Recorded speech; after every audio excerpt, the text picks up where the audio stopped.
अच्छा रिद्धि, वो क्लाइंट आने वाले थे, उनका क्या रहा? मैम वो आने ही वाले। मेम साहब चाय। तुम कौन? वो जो चाय वाले अंकल आपको चाय देने आते थे, मैं उन्हीं की बेटी हूँ। वो क्या है ना, पापा की तबीयत आज खराब है, इसलिए वो आ नहीं पाए। अरे फिर तुम चाय लेकर क्यों आई हो? अगर 3-4 दिन चाय नहीं भी आएगी तो कोई दिक्कत नहीं है। 3-4 दिन अगर चाय नहीं आएगी तो आपको तो कोई दिक्कत नहीं होगी, पर अगर 3-4 दिन हमारा खोखा नहीं खुलेगा तो हमें बहुत दिक्कत हो जाएगी। वो क्या है ना, हम गरीब लोग हैं और हमारा सारा खर्चा दुकान से ही चलता है। अगर दुकान एक भी दिन बंद रहेगी तो घर में राशन कहाँ से आएगा और हम क्या खाएंगे।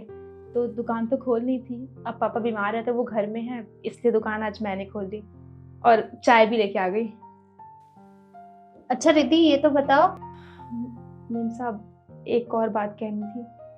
हाँ बोलो। वो क्या है ना कि पापा ने कहा था कि आपसे हिसाब की बात करने के लिए।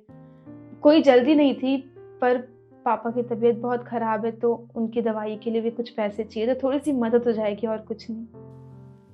देखो, मुझे नहीं पता कि चाय का कितना हिसाब बनता है। अब तुम्हारे पापा भी नहीं आए हैं तो फिर चाय का हिसाब कौन करेगा? मेम साहब पापा ने मुझे हिसाब बताया था, मुझे याद है। पिछले हफ्ते के कुछ 500 हुए थे और उससे पिछले हफ्ते के 220 हुए थे और इस हफ्ते के 350 हुए हैं। हाँ रिद्धि, कैलकुलेट करके बताना जरा। मेम साहब 1070 बनते हैं। अरे वाह, तुमने बिना कैलकुलेट करे ही हिसाब जोड़ दिया। छोटी सी रकम थी, इसमें क्या हिसाब किताब करना था। अरे मैम, ये चाय वाले की बेटी है, ये कैसे इतनी जल्दी हिसाब लगा सकती है? जरूर घर से लगा के आई होगी हिसाब। नहीं मेम साहब, आप गलत समझ रही हैं। मैं ये घर से नहीं करके आई थी, मैंने अभी अभी किया है। अच्छा, तुम घर से हिसाब लगा के आई हो? तो ये बताओ, 480, 820 और 310 कितने हुए? रुको, मैं कैलकुलेटर निकालती हूँ। 1610। बिल्कुल सही जवाब। तुमने तो बिना कैलकुलेटर ही फिर से बता दिया। मैम, मैंने इसे 3 संख्या दी थी ना, अब मैं तुम्हें 7 संख्या दूंगी। अब बताना क्या हिसाब हुआ। 700, 220, 450, 500, 810, 110 और 260 कितने हुए? 3050।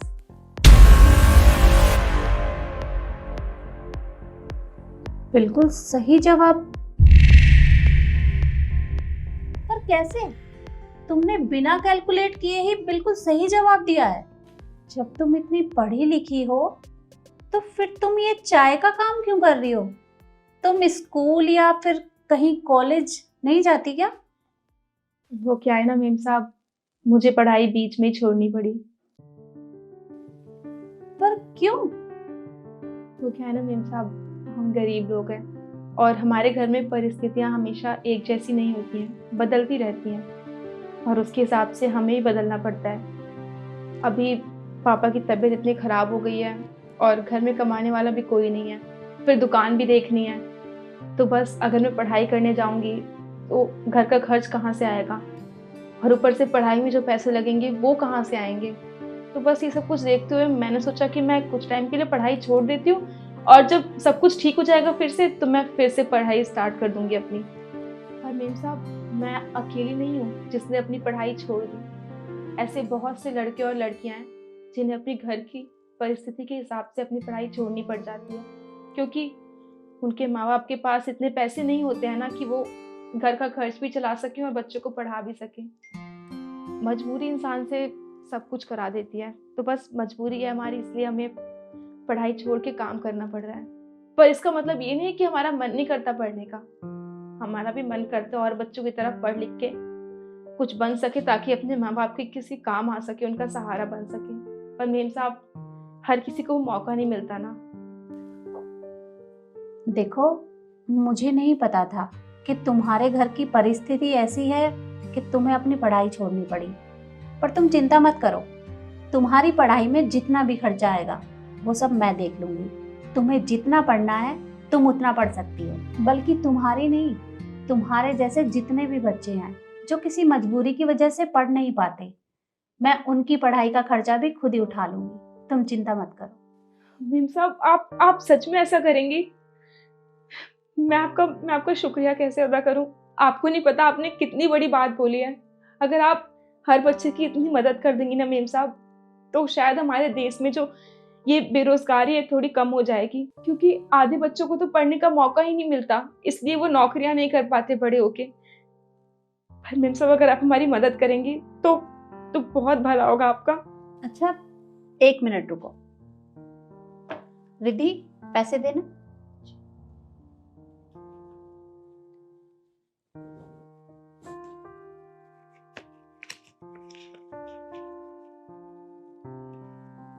ये लो, तुम्हारे चाय का हिसाब, और इसमें कुछ एक्स्ट्रा पैसे हैं, उनसे तुम अपने पापा का इलाज करवा लेना। आपका बहुत बहुत शुक्रिया। और प्लीज़ आप मुझे भी माफ़ कर दीजिए, मैंने आपके पहनावे से आपको जज कर लिया।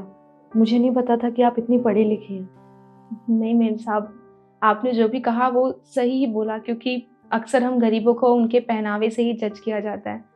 अपनी जगह पे आप सही थी, कोई बात नहीं। अच्छा, मैं चलती हूँ। ठीक है बेटा। देखा रिद्धि, लोगों की मजबूरियां ऐसी होती हैं कि उनकी पढ़ाई भी नहीं हो पाती, पर अगर मुझे उनकी मदद करने का एक मौका मिल रहा है तो मैं उनकी मदद जरूर करूंगी। जी मैम, ये बहुत अच्छी बात है। अच्छा ठीक है, अब तुम जाओ, और वो क्लाइंट आए तो मुझे बता देना। Okay ma'am, I will call you.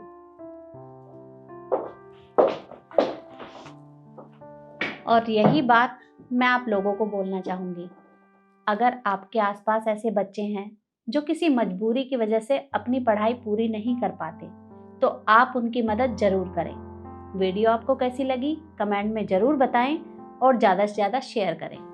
धन्यवाद।